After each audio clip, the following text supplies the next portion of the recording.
जय श्री राम। आज हम कथा के चौथे दिन में प्रवेश करने जा रहे हैं। अब तक हमने 3 दिन में जो कथा सुनी उसमें प्रभु राम नाम की महिमा और रामचरितमानस के बारे में बात चल रही थी। आज भी हम उस विषय पे बात करेंगे कि किस तरह से कब ये राम कथा किस किस ने किस किस को कही, और कल हम इस कथा का जो प्रारंभ करेंगे। कथा का प्रारंभ मतलब श्री रामचंद्र जी के बारे में बात करेंगे। अभी तब तक हम इस कथा की महिमा का वर्णन कर रहे हैं। आपने 3 दिन में जो प्रेम दिया, स्नेह दिया, उसके लिए मैं ये हिम्मत कर पा रहा हूं कि आज चौथे दिन की कथा में प्रवेश कर रहे हैं। तो आइए प्रवेश करते हैं। नाम प्रसाद शंभु अविनाशी, साजु अमंगल मंगल राशि। सुख संकादी सिद्धि मुन जोगी, नाम प्रसाद ब्रह्मा सुख भोगी। अर्थात कि नाम ही के प्रसाद से शिव जी अविनाशी हैं और अमंगल वेश वाले होने पर भी मंगल की राशि हैं। सुखदेव जी और संकादिक सिद्ध मुनि योगीगण नाम के ही प्रसाद से ब्रह्मानंद को भोगते हैं। नारद जी के नाम के प्रताप को जाना है। हरि संसार को प्यारे हैं और हरि को हर प्यारे हैं। और आप श्री नारद जी हरि और हर दोनों को प्रिय हैं। नाम के जपने से प्रभु ने कृपा की है, जिससे प्रहलाद भक्त शिरोमणि हो गए और ध्रुव जी ने ग्लानि से विमाता के वचनों से दुखी होकर सकाम भाव से हरि नाम को जपा और उसके प्रताप से अचल अनुपम स्थान यानी कि ध्रुव लोक को प्राप्त किया। हनुमान जी ने पवित्र नाम का स्मरण करके श्री राम जी को अपने वश कर रखा है। नीच अजामिल गज और गणिका यानी कि वेश्या भी श्री हरि के नाम के प्रभाव से मुक्त हो गए हैं। मैं नाम की बड़ाई जो है वो कहां तक कहूं। राम भी जो है वो नाम के गुणों को नहीं गा सकते। नीच अजामल गज और वेश्या भी हरि नाम के प्रभाव से मुक्त हो गए। कहां तक नाम की बड़ाई कहूं। स्वयं राम भी नाम के गुण नहीं गा सकते। अब जो मैं आपसे कहने जा रहा हूं वो कथा सुनो।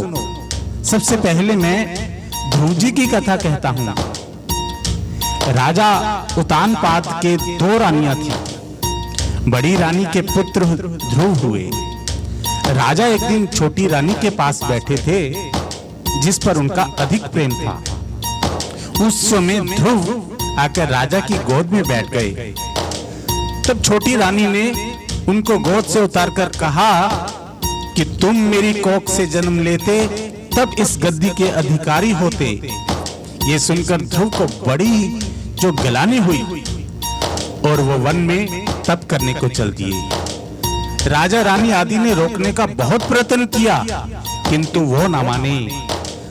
तो मार्ग में नारद जी ने उन्हें उपदेश दिया, उसी को जप कर वे अचल लोक के अधिकारी बने। तब मैं तुमसे अजामिल की कथा कहता हूं। अजामिल अत्यंत पापी था और एक दिन उसकी अनुपस्थिति में उसके घर साधु आ गए। उसकी स्त्री ने उनकी बड़ी सेवा की। चलते समय साधु ने स्त्री को गर्भवती देखकर कहा कि तुम्हें पुत्र जन्म होने पर उसका नाम नारायण रखना, और उसने ऐसा ही किया। अजामिल अपने बेटे को बड़ा प्रेम करता था और मरते समय उसने यमदूतों से डरकर अपने बेटे नारायण को पुकारा तो भगवान विष्णु ने उसे लेने को अपने दूत भेज दिए। इस प्रकार नाम के ही जो है वो प्रताप से महापापी भी जो वे तर गए। अब लगे हाथ मैं तुमसे जो है गजेंद्र की कथा भी कहता हूं, बड़े प्रेम से सुनना।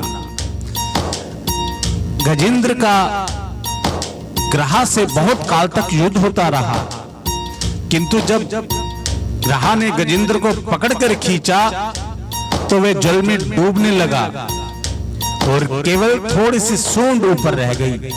तब गजेंद्र ने ईश्वर के निमित्त एक कमल का फूल तोड़कर भगवान को पुकारा। तब भगवान ने झट उसे छुड़ाया। इसीलिए कहते हैं कि रा कहो रुदन में, महा कहो मगन में, यानी कि राम हूं। अब तुम्हें जो कथा तुमसे कहने जा रहा हूं उससे तुम्हें नाम की महिमा का पूर्ण ज्ञान हो जाएगा।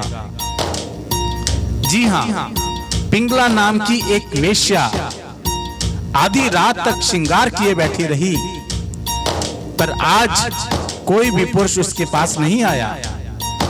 और सोते समय उसने विचारा कि पर पुरुषों के ध्यान में इतनी देर बैठी रही, इतना समय अगर भगवान के स्मरण में बिताती तो शायद मेरा उद्धार हो जाता। इतना विचारते ही उसकी वृत्ति बदल गई और बाद में दत्तात्रेय के दर्शन से ज्ञान प्राप्त हुआ। कलयुग में राम का जो नाम है वो कल्पतरु है, यानी कि मन चाहा पदार्थ देने वाला है, और कल्याण का निवास यानी कि मुक्ति का घर है, जिसको स्मरण करने से भांगसा निर्कुष्ट तुलसीदास के समान पवित्र हो गया। केवल कलयुग ही बात नहीं है, चारों युगों में, तीनों कालों में और तीनों लोकों में नाम को जप कर जीव जो है वो शोक रहित हुए हैं। वेद पुराण और संतों का मत यही है कि समस्त पुण्यों का फल श्री राम जी में या राम नाम में प्रेम होना है।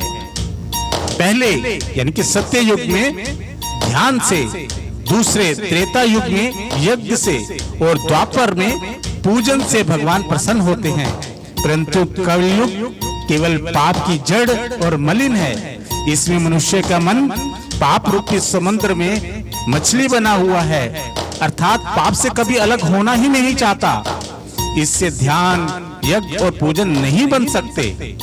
ऐसे कराल यानी कि कलयुग के काल में तो सिर्फ नाम ही जो है वो कल्प वृक्ष है, जो स्मरण करते ही संसार के सभी जंजालों को नाश कर देने वाला है।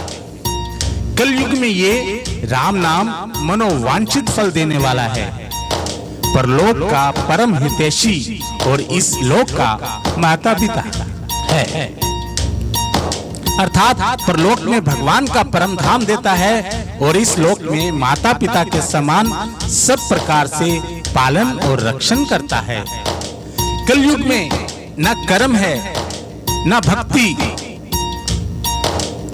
और न ही ज्ञान है। राम नाम ही एक आधार है। कपट की खान कलयुग रूपी काल नेमी को मारने के लिए राम नाम ही बुद्धिमान और समर्थ श्री हनुमान जी हैं। राम नाम ही श्री नरसिंह भगवान है। कलयुग हिरण्यकशिप है और जप करने वाले जन प्रहलाद के समान है। ये राम नाम देवताओं के शत्रु कलयुग रूपी दैत्य को मारकर जप करने वालों की रक्षा करेगा। अच्छे भाव यानी कि प्रेम से, बुरे भाव यानी कि वैर से, क्रोध से या आलस्य से किसी तरह से भी नाम जपने से दसों दिशाओं में कल्याण होता है। इसी परम कल्याणी राम नाम का स्मरण करके और श्री रघुनाथ जी को मस्तक नवाकर मैं राम जी के गुणों का वर्णन करता हूँ। वे श्री राम जी मेरी बिगड़ी सब तरह से सुधार लेंगे। जिनकी कृपा ना करने से नहीं अघाती, राम से उत्तम स्वामी और मुझ सरीखा बुरा सेवक। इतने पर भी उन दयानिधि ने अपनी ओर देखकर मेरा पालन किया है। लोक और वेद में भी अच्छे स्वामी की यही रीति प्रसिद्ध है कि वह विनय सुनते ही प्रेम को पहचान लेता है। अमीर गरीब, गंवार नगरवासी, पंडित मूर्ख, बदनाम यशस्वी, सुकवि कुकवि, सब नर नारी अपनी अपनी बुद्धि के अनुसार राजा की सराहना करते हैं। और साधु बुद्धिमान, सुशील, ईश्वर के अंश से उत्पन्न कृपालु राजा है। सबकी सुनकर और उनकी वाणी, भक्ति, विनय और चाल को पहचान कर सुंदर मीठी वाणी से सबका यथा योग्य सम्मान करते हैं। ये स्वभाव तो संसारी राजाओं का है। कौशलनाथ श्री रामचंद्र जी तो चतुर शिरोमणि हैं। श्री राम जी तो विशुद्ध प्रेम से ही रीझते हैं। पर जगत में मुझसे बढ़कर मूर्ख और मलिन बुद्धि और कौन होगा। तथा कृपालु श्री रामचंद्र जी मुझ दृष्ट सेवक की प्रीति और रुचि को अवश्य रखेंगे। जिन्होंने पत्थरों को जहाज और बंदर भालुओं को बुद्धिमान मंत्री बना लिया, सब लोग मुझे श्री राम जी का सेवक कहते हैं, तो मैं बिना लज्जा संकोच के कहलाता हूँ। कहने वालों का विरोध नहीं करता। कृपालु श्री राम जी इस निंदा को सहते हैं कि मैं सीतानाथ जी जैसे स्वामी का तुलसीदास सा सेवक हूँ। ये मेरी बहुत बड़ी ढिठाई और दोष है। मेरे पाप को सुनकर नरक ने भी नाक सिकोड़ ली है। ये समझकर मुझे अपने ही कल्पित डर से डर हो रहा है, किंतु भगवान श्री रामचंद्र तो स्वप्न में भी इस पर ध्यान नहीं दे रहे। वरम मेरे प्रभु श्री रामचंद्र जी ने तो इस बात को सुनकर, देखकर और अपने सुचित रूपी चक्षु से निरीक्षण कर मेरी भक्ति और बुद्धि को सराहना की है। क्योंकि कहने में चाहे बिगड़ जाए, अर्थात मैं चाहे अपने भगवान को भगवान का सेवक कहलाता रहूं, परंतु हृदय में अच्छापन होना जरूर चाहिए। हृदय में तो अपने को उनका सेवक बनने योग्य नहीं मानकर पापी और दीन ही मानता हूँ। ये अच्छापन है। श्री रामचंद्र भी दास के हृदय की अच्छी स्थिति जानकर रीझ जाते हैं।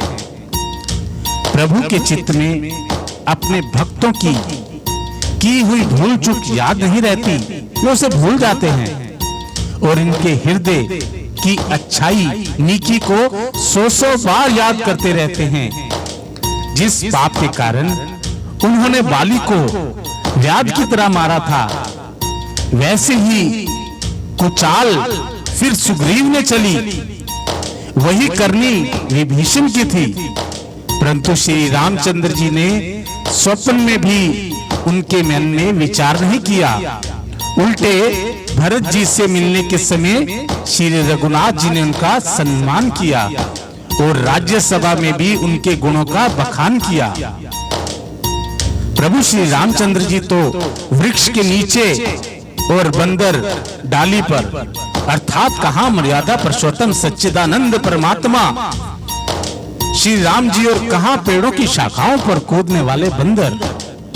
परंतु ऐसे बंदरों को भी उन्होंने अपने समान बना लिया। तुलसीदास जी कहते हैं कि श्री रामचंद्र जी सरीखे शील निधान स्वामी कहीं भी नहीं है।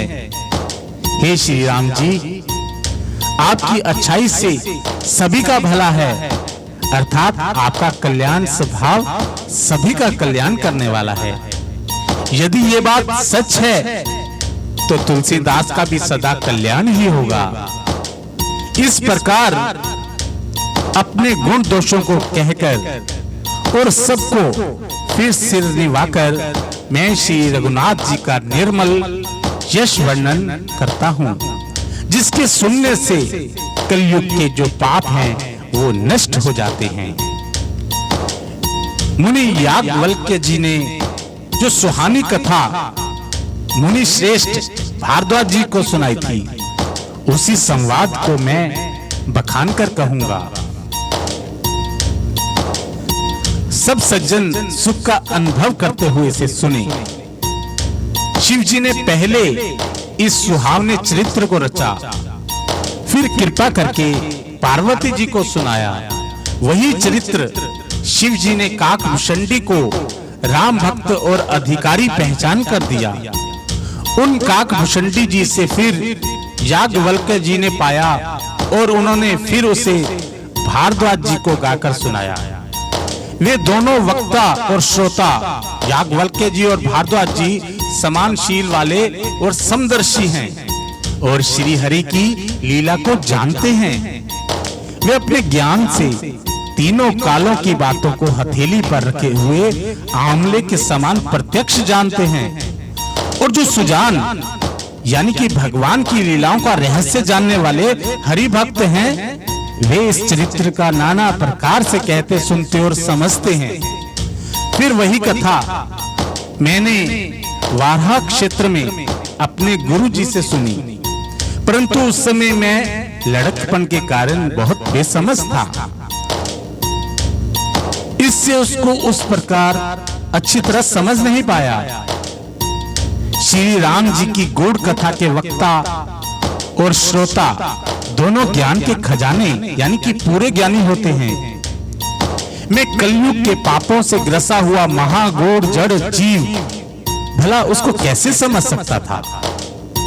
तो गुरु जी ने जब बार बार कथा कही तब बुद्धि के अनुसार कुछ समझ में आई।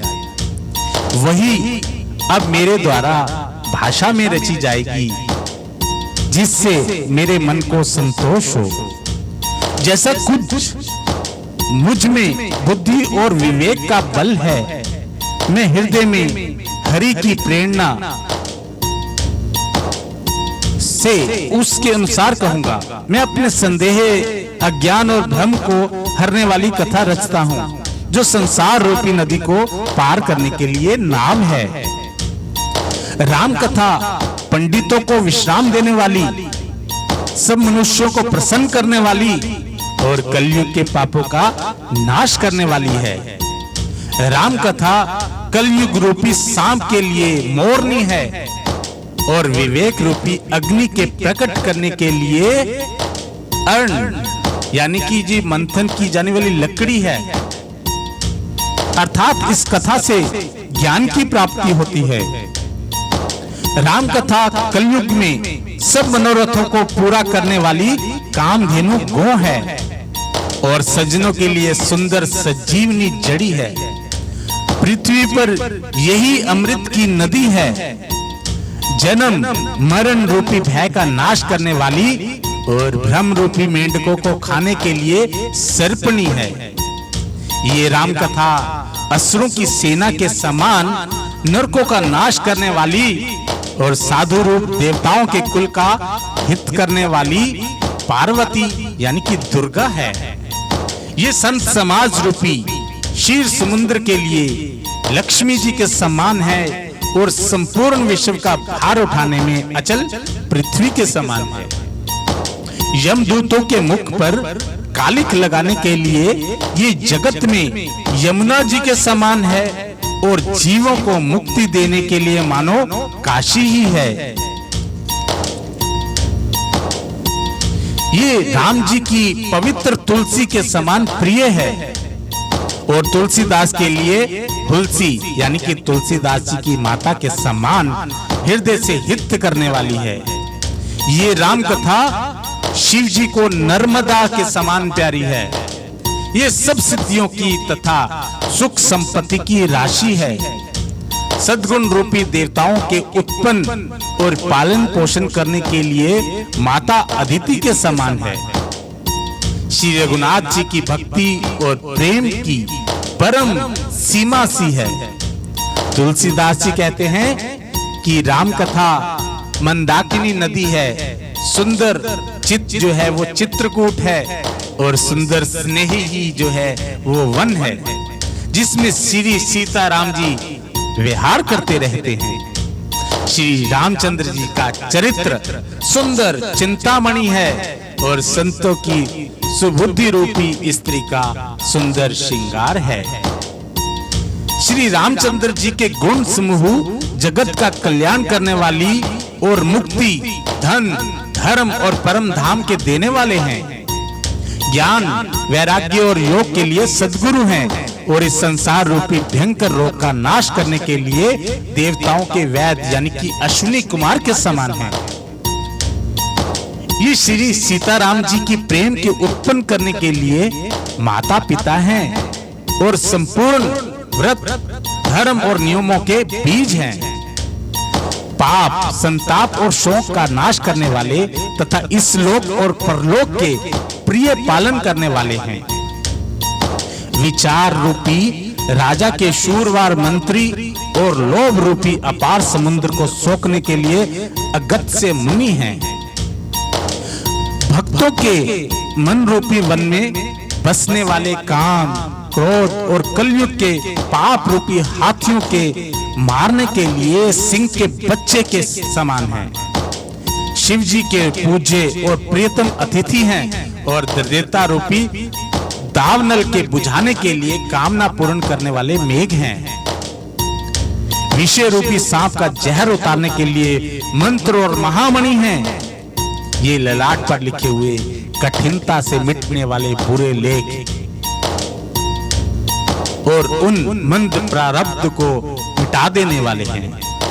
अज्ञान रूपी अंधकार के हरण करने के लिए सूर्य किरणों के समान और सेवक रूपी धान के पालन करने में मेघ के समान है। मनोवांछित वस्तु देने में श्रेष्ठ कल्प वृक्ष के समान है और सेवा करने में हरिहर के समान सुलभ और सुख देने वाले हैं। सुकवि रूपी शरद ऋतु के समान रूपी आकाश को सुशोभित करने के लिए तारागण के समान और श्री राम जी के भक्तों को तो जीवन धन ही है। ये संपूर्ण पुण्य के फल महान भोगों के समान है और जगत का छल रहित हित करने में साधु संतों के समान है। सेवकों के मन रूपी मान सरोवर के लिए हंस के समान और पवित्र करने में गंगा जी की तरन मालाओं के समान है। श्री राम जी के गुणों के समूह कुमार्ग, कुतर्क, कुचाल और कलयुग के कपट, दंभ और पखंड को जलाने के लिए वैसे ही हैं जैसे ईंधन के लिए प्रचंड अग्नि। रामचरित्र पूर्णिमा के चंद्रमा की किरणों के समान सभी को सुख देने वाले हैं, परंतु सज्जन रूपी कुमदनी और चकोर के चित्त के लिए तो विशेष हितकारी और महान लाभदायक हैं। जिस प्रकार श्री पार्वती जी ने शिव जी से प्रश्न किया, जिस प्रकार से श्री शिव जी ने विस्तार से उसका उत्तर कहा, वह सब कारण मैं विचित्र कथा की रचना गाकर कहूंगा।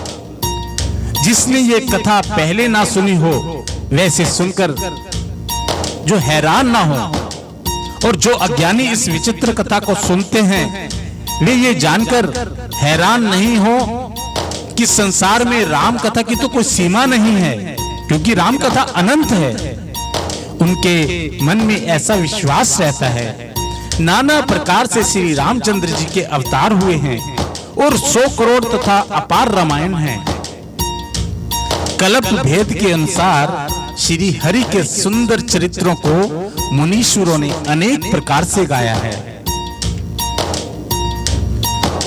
हृदय में ऐसा विचार कर संदेह न कीजिए और आदर सहित प्रेम से इस कथा को सुनिए। श्री रामचंद्र जी अनंत हैं और उनके गुण भी जो हैं वो अनंत हैं। उनकी कथाओं का विस्तार भी असीम है। अतः जिनके विचार निर्मल हैं वे इस कथा को सुनकर हैरान नहीं होंगे। इस प्रकार सब संदेहों को दूर करके और श्री गुरु जी के चरण कमलों की रज को सिर पर धारण करके मैं पुनः हाथ जोड़कर सबकी विनती करता हूँ, जिससे कथा की रचना में कोई दोष स्पर्श न करने पावे। अब मैं आदर पूर्वक श्री शिव जी को सिर निभाकर श्री रामचंद्र जी के गुणों को निर्मल कथा जो है वो आपसे कहने जा रहा हूं। श्री हरि के चरणों पर सिर रखकर चैत्र मास की नवमी तथा मंगलवार की श्री अयोध्या जी में ये चरित्र प्रकाशित हुआ। जिस दिन श्री राम जी का जन्म होता है, वेद कहते हैं उस दिन सारे तीर्थ वहां श्री अयोध्या जी में चले आते हैं। असुर, नाग, पक्षी, मनुष्य, मुनि और देवता सब अयोध्या जी में आकर श्री रघुनाथ जी की सेवा करते हैं। बुद्धिमान लोग जन्म का महोत्सव मनाते हैं और श्री राम जी की सुंदर कीर्ति का गान करते हैं। सज्जनों के बहुत से समूह उस दिन श्री सरयू जी के पवित्र जल में स्नान करते हैं और हृदय में सुंदर श्याम श्री रघुनाथ जी का ध्यान करके उनके नाम का जप करते हैं। वेद पुराण कहते हैं कि श्री सरयू जी का दर्शन, स्पर्श, स्नान और जलपान पापों को हरता है।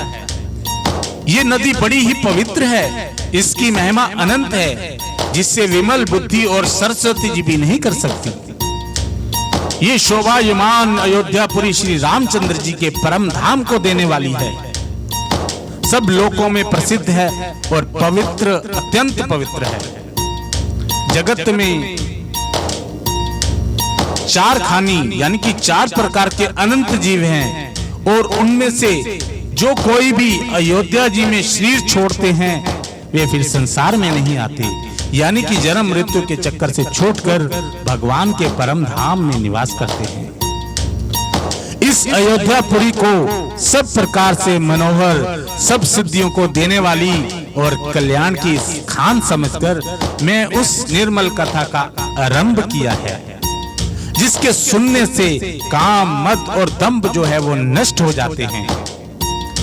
इसका नाम श्री रामचरितमानस है, जिसको कानों से सुनते ही शांति मिलती है और मन रूपी हाथी विषय रूपी दावानल में जल रहा है, वे यदि इस रामचरित मानस रूपी सरोवर में आ पड़े तो सुखी हो जाए। ये रामचरितमानस मुनियों का प्रिय है। इस सुहावने और पवित्र मानस की शिव जी ने रचना की। ये तीनों प्रकार के दोषों, दुखों और दरिद्रता को जो है तो कलयुग के कुचालों और सब पापों का नाश करने वाला है। श्री महादेव जी ने इसको रचकर अपने मन में रखा था और सुअवसर पाकर पार्वती जी से कहा। इसी से शिव जी ने इसको अपने हृदय में देखकर और प्रसन्न होकर इसका सुंदर नाम रखा रामचरितमानस। कहूँ कथा सोई सुखद सुहाई, सादर सुनहु सुजन मन लाई। मैं उसी सुख देने वाली सुहावनी राम कथा को कहता हूँ। हे सज्जनों, आदर पूर्वक मन लगाकर इसे सुनिए। ये रामचरितमानस जैसा है, जिस प्रकार बना है और जिस हेतु से जगत में इसका प्रचार हुआ, अब वही सब कथा मैं उमा महेश्वर का स्मरण करके कहता हूँ। श्री शिव जी की कृपा से उसके हृदय में सुंदर बुद्धि का विकास हुआ, जिससे ये तुलसीदास श्री रामचरितमानस का कवि हुआ। अपने बुद्धि के अनुसार तो वह इसे मनोहर ही बनाता है, किंतु फिर भी है सज्जनों, सुंदर चित्त से सुनकर इसे आप सुधार लीजिएगा। सुंदर बुद्धि भूमि है, हृदय ही उसमें गहरा स्थान है और वेद पुराण समुद्र है और साधु संत मेघ हैं। वे साधु रूपी मेघ श्री रामचंद्र जी के सुयश रूपी सुंदर, मधुर, मनोहर और मंगलकारी जल की वर्षा करते हैं। सगुण लीला का जो विस्तार वर्णन करते हैं, वही राम सुयश रूपी जल की निर्मलता है, जो मल का नाश करती है। और जिस प्रेमा भक्ति का वर्णन नहीं किया जा सकता, वही इस जल की मधुरता और सुंदरता, सुंदर शीतलता है। ये राम सुयश रूपी जल सत्कर्म रूपी धान के लिए हितकर और श्री राम जी के भक्तों का तो जीवन ही है। वह पवित्र जल बुद्धि रूपी पृथ्वी पर गिरा और सिमट कर सुहावने कान रूपी मार्ग से चला और मानस हृदय रूपी श्रेष्ठ स्थान में भरकर वहीं स्थिर हो गया। वही पुराना होकर सुंदर, रुचिकर, शीतल और सुखदाई हो गया। इस कथा में बुद्धि से विचार कर जो चार अत्यंत सुंदर और उत्तम संवाद भुषंडी, गरुड़, शिव पार्वती, याज्ञवल्क्य, भारद्वाज और तुलसीदास और संत रचे हैं, वही इस पवित्र और सुंदर सरोवर के चार मनोहर घाट हैं। 7 कांड ही इस मानस सरोवर की सुंदर 7 सीढ़ियां हैं, जिनको ज्ञान रूपी नेत्रों से देखते ही मन जो है वो प्रसन्न हो जाता है। श्री रघुनाथ जी की निर्गुण और निर्भार महिमा का जो वर्णन किया जाएगा, वही इस सुंदर जल की अथाह गहराई है। श्री रामचंद्र जी और सीता का यश अमृत के समान जल है। इसमें जो उपमाएं दी गई हैं, वे तरंगों का मनोहर विलास है। सुंदर चौपाइयां ही इसमें घनी फैली हुई कमलिनी है और कविता की युक्तियां सुंदर मणि मोती उत्पन्न करने वाली सुहानी सीपियां हैं। जो सुंदर छंद, सोठे और दोहे हैं, वही इसमें बहुरंगे कमलों के समूह सुशोभित हैं। अनुपम अर्थ, ऊंचे भाव और सुंदर भाषा ही जो है वो पराग यानी कि पुष्परज, मकरंद यानी कि पुष्परस और सुगंध है। सत्कर्मों के पुंज भोरों की सुंदर पक्तियां हैं। ज्ञान, वैराग्य और विचार हंस है। कविता की धुनी, वक्रोक्ति, गुण और जाति ही अनेक प्रकार की मनोहर मछलियां हैं। अर्थात कि धर्म, काम, मोक्ष चारों ज्ञान विज्ञान का विचार के कहना, काव्य के 9 रस, जप, तप, योग और वैराग्य के प्रसंग, ये सब सरोवर के सुंदर जलचर जीव हैं। पुण्य आत्मा जनों के, साधुओं के और श्री राम नाम के गुणों का गान ही विचित्र जल पक्षियों के समान है। संतों की इस सभा ही इस सरोवर के चारों ओर की अमराई यानी कि आम की बागीचियां हैं और श्रद्धा वसंत ऋतु के समान कही गई है। नाना प्रकार से भक्ति का निरूपण और क्षमा, दया तथा दम लताओं के मंडप हैं। मन का निग्रह, यम, अहिंसा, सत्य, असत्य, ब्रह्मचार्य और अप्रिग्रह, नियम, शौच, संतोष, तप, समाधि और ईश्वर प्रणिधान ही इनके फूल हैं। ज्ञान फल है और श्री हरि के चरणों से प्रेम ही इस ज्ञान रूपी फल का रस है। ऐसा वेदों ने कहा है। इस रामचरितमानस में और जो भी अनेक प्रसंगों की कथाएं हैं, वे ही इसमें तोते, कोयल आदि रंग बिरंगे पक्षी हैं। कथा में जो रोमांच होता है, वही वाटिका, बाग और वन है, और जो सुख होता है, वही सुंदर पक्षियों का विहार है। निर्मल मन ही माली है, और जो प्रेम रूपी जल से सुंदर नेत्रों द्वारा इनको सींचता है। जो लोग इस चरित्र को सावधानी से गाते हैं, वे ही इस तालाब के चतुर रखवाले हैं, और जो स्त्री पुरुष सदा आदर पूर्वक इसे सुनते हैं, वे ही इस सुंदर मानस के अधिकारी उत्तम देवता हैं। जो अति दुष्ट और विषयी हैं, वे अभागे बगुले और कौवे हैं, जो इस सरोवर के समीप नहीं जाते, क्योंकि यहाँ इस मान सरोवर में घोगे, मेढक और सेवार के समान विषय रस की नाना कथाएं नहीं हैं। इसी प्रकार और इसी कारण से बेचारे कौवे और बगले रूपी विषय लोग यहाँ आते हुए हृदय में हार मान जाते हैं, क्योंकि इस सरोवर तक आने में कठिनाई बहुत है। श्री राम जी की कृपा बिना यहाँ नहीं आया जाता है। घोर कुसंग ही भयानक बुरा रास्ता है। उन कुसंगियों के वचन ही बाघ, सिंह और सांप है। घर के काम काज और गृहस्थी के भांति के जंजाल ही अत्यंत दुर्गम बड़े बड़े पहाड़ हैं।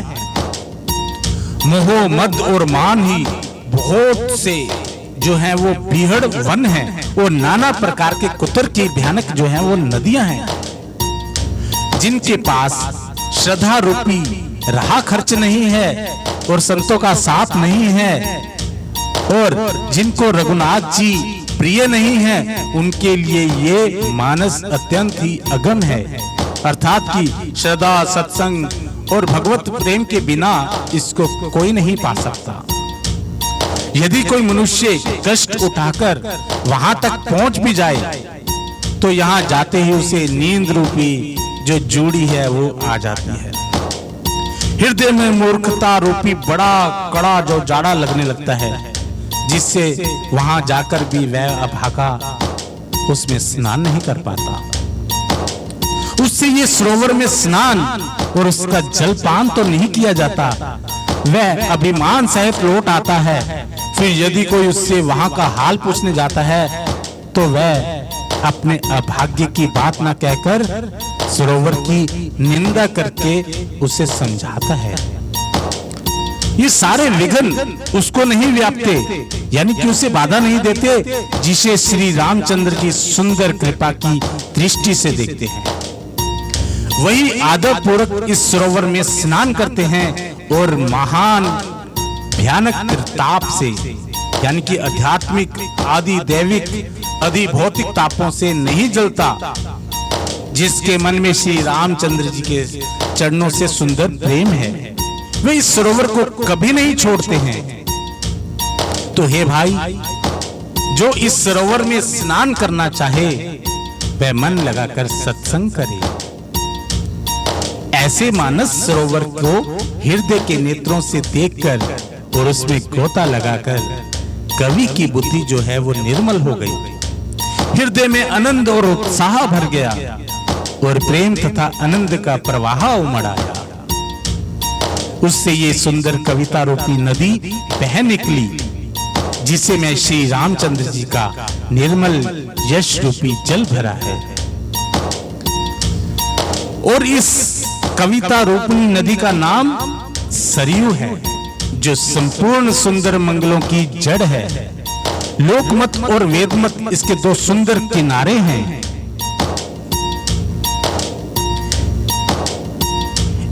ये सुंदर मानस सरोवर की कन्या सरयू नदी बड़ी पवित्र है और कलयुग के छोटे बड़े पाप रूपी तिनकों और वृक्षों को जड़ से उखाड़ फेंकने वाली है। तीनों प्रकार के श्रोताओं का समाज ही इस नदी के दोनों किनारों पर बसे हुए पूर्वे गांव और नगर हैं, और संतों की सभा ही सब सुंदर मंगलों की जड़ अनुपम अयोध्या जी हैं। सुंदर कीर्ति रूपी सुहावनी सरयू जी राम भक्ति रूपी गंगा जी में जा मिली। छोटे भाई लक्ष्मण सहित श्री रामचंद्र जी के युद्ध का पवित्र यश रूपी सुहावना महानद सोन उसमें आ मिला। दोनों के बीच में भक्ति रूपी गंगा जी की धारा ज्ञान और वैराग्य के सहित सुशोभित हो रही है। ऐसे तीनों तापों को डराने वाली ये मुहानी नदी राम स्वरूप रूपी समुद्र की ओर जा रही है। इस कीर्ति रूपी सरयू का मूल मानस श्री रामचंद्र चरित्र है, और ये रामचरित्र रूप गंगा जी में जा मिली है। इसलिए ये सुनने वाले सज्जनों के मन को पवित्र कर देगी। इसके बीच बीच में जो भिन्न भिन्न प्रकार की विचित्र कथाएं हैं, वे ही मानो नदी तट के आसपास के वन और बाग हैं। श्री पार्वती जी और शिव जी के विवाह के बराती इस नदी में बहुत प्रकार के असंख्य जलचर जीव हैं। श्री रघुनाथ जी के जन्म की आनंद बधाइयां ही इस नदी के भंवर और तरंगों की मनोहरता है। चारों भाइयों के जो बाल चरित्र हैं, वे ही इसमें खिले हुए रंग बिरंगे बहुत से कमल हैं। महाराज श्री दशरथ जी तथा उनकी रानियां और कुटुंबियों के सत्कर्म यानी कि पुण्य ही भ्रमर और जल पक्षी हैं। श्री सीता जी के स्वयंवर की जो सुंदर कथा है, वह इस नदी में सुहावनी छवि जो है वो छा रही है। अनेक सुंदर विचारोपण प्रश्न ही इस नदी की नावें हैं और विवेक युक्त उत्तर ही चतुर केवट है। इस कथा को सुनकर पीछे जो आपस में चर्चा होती है वही इस नदी के सहारे सहारे चलने वाले यात्रियों का समाज जो है वो शोभा पा रहा है। परशुराम जी का क्रोध इस नदी की भयानक धारा है और श्री रामचंद्र के श्रेष्ठ वचन ही सुंदर बंधे हुए घाट हैं। भाइयों सहित श्री रामचंद्र जी के विवाह का उत्साह ही इस कथा नदी की कल्याणकारी बाण है जो सभी प्रकार का सुख देने वाली है। इसके कहने सुनने में जो हर्षित और पुलकित होते हैं वे ही पुण्यात्मा पुरुष हैं जो प्रसन्न मन से इस नदी में नहाते हैं। श्री रामचंद्र जी के तिलक के लिए जो मंगल साज सजाया गया है वही मानव पर्व के समय इस नदी पर यात्रियों के समूह इकट्ठ हुए हैं। जो कैकेयी की कुबुद्धि ही इस नदी में काई है जिसके फलस्वरूप बड़ी भारी विपत्ति आ पड़ी। संपूर्ण अनगिनत उत्पातों को शांत करने वाले भरत जी का चरित्र नदी तट पर किया जाने वाला जप यज्ञ है। कलयुग के पापों और दुष्टों के अवगुणों का जो वर्णन है वे इस नदी के जल का कीचड़ और बगुले कोए हैं। ये कीर्ति रूपिणी नदी छहों ऋतुओं में सुंदर है, सभी समय ये परम सुहावनी है और अत्यंत पवित्र है। इसमें शिव पार्वती का विवाह जो है हेमंत ऋतु है। श्री रामचंद्र जी के जन्म का उत्सव सुखदायी शिशिर ऋतु है और श्री रामचंद्र जी के विवाह समाज का वर्णन ही आनंद मंगल में ऋतुराज बसंत है। श्री राम जी का जो वनगमन है वो दूसरे ग्रीष्म ऋतु है और मार्ग की कथा ही कड़ी धूपी और लो है। राक्षसों के साथ घोर युद्ध ही वर्षा ऋतु है और जो देवकुल रूपी धाम के लिए सुंदर कल्याण करने वाली है। श्री रामचंद्र जी के राज्य काल का जो सुख विनम्रता और बड़ाई है वही निर्मल सुख देने वाली सुहावनी शरद ऋतु है। सती शिरोमणि श्री सीता जी के गुणों की जो कथा है वही इस जल का निर्मल और अनुपम गुण है।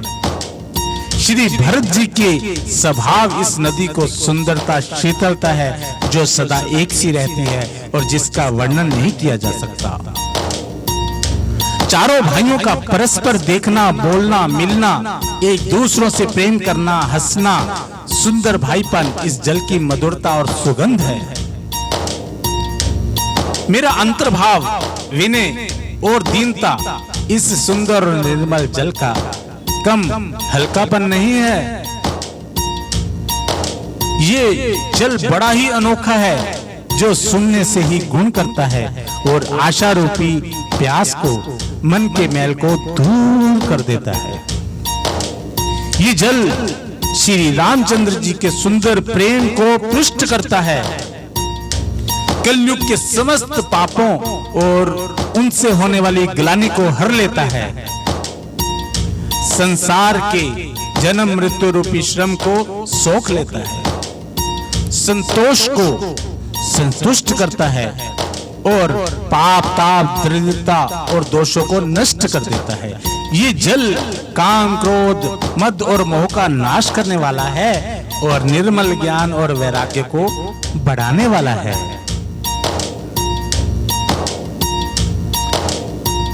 तो मेरे भाई, इसे आदर पूर्वक स्नान करने से ही, इसे पीने से हृदय में रहने वाले सब जो है पाप ताप जो है वो मिट जाते हैं। जिन्होंने इस राम सुयश रूपी जल से अपने हृदय को नहीं धोया वे कायर कलिकाल के द्वारा ठगे गए हैं। जैसे प्यासा हिरन सूर्य की किरणों के रेत पर पड़ने से उत्पन्न हुए जल के भ्रम को वास्तविक जल समझकर पीने को दौड़ता है और वह जल न पाकर दुखी होता है, वैसे ही ये कलयुग से ठगे हुए जीव भी विषयों के पीछे भागकर दुखी होंगे।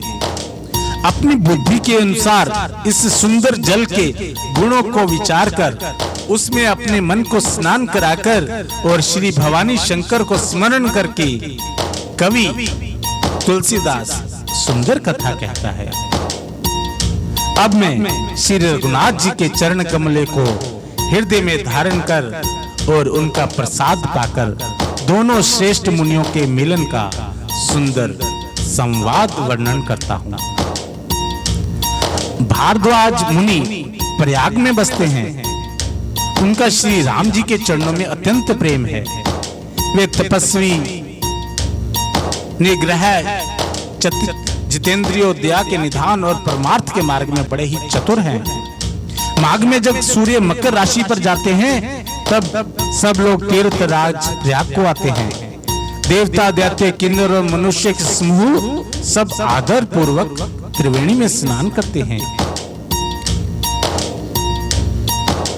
श्री वेणी माधव जी के चरण कमलों को पूजते हैं और अक्षयवट का स्पर्श कर उनके शरीर पर पुलकित होते हैं।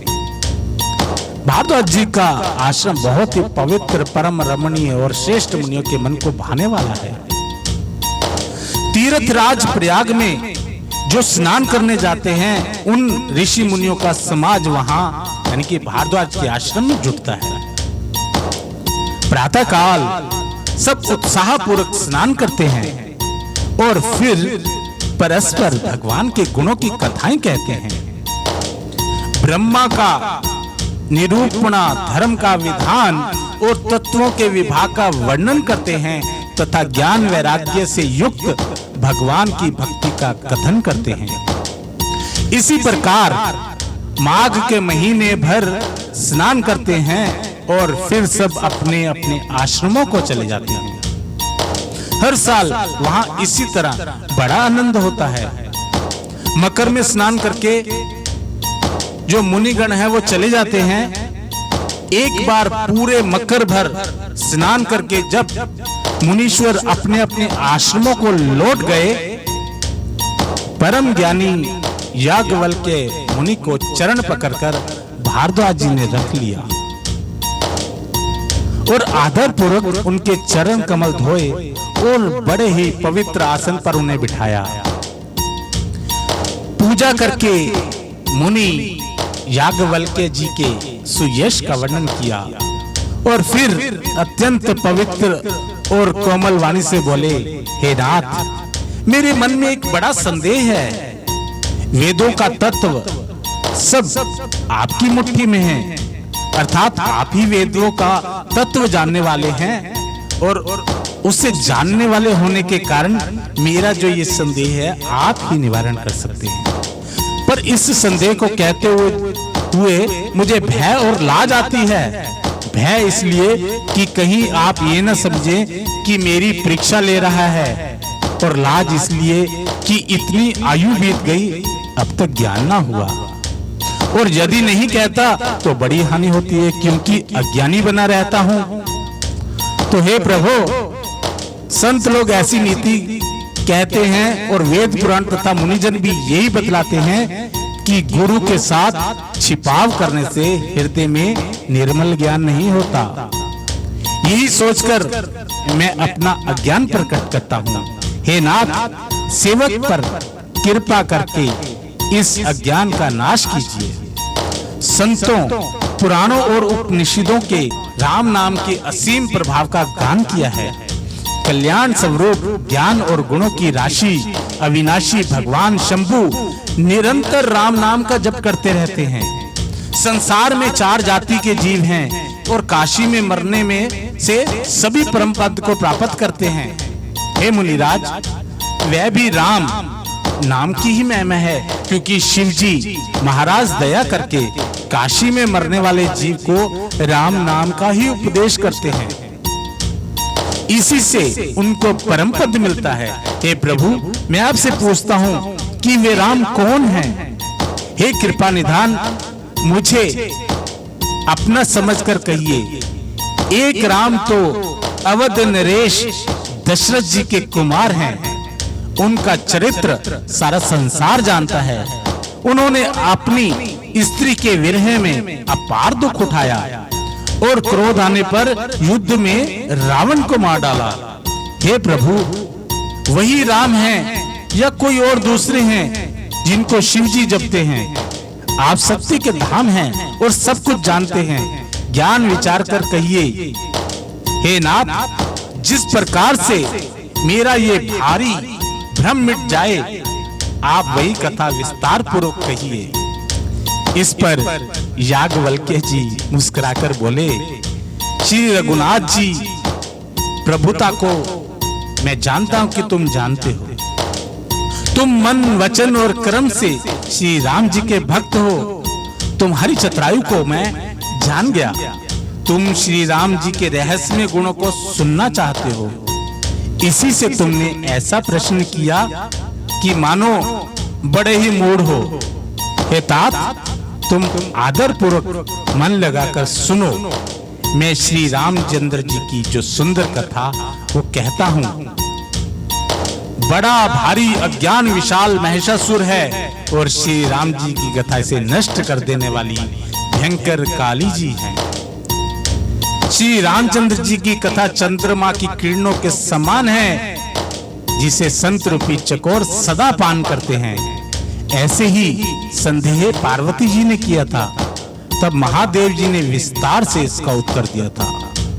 अब मैं अपनी बुद्धि के अनुसार वही उमा और शिव जी का संवाद कहता हूँ। वे जिस समय और जिस हेतु से हुआ, उसे हे मुनि तुम सुनो, तुम्हारा विषाद मिट जाएगा। जिस तरह से आपने पिछले 3 दिनों से मुझे प्रेम दिया, आज चौथे दिन की कथा को बड़े प्रेम से सुना। कल हम पंचम दिवस में प्रवेश करेंगे, तब मैं राम कथा का आगाज करूंगा।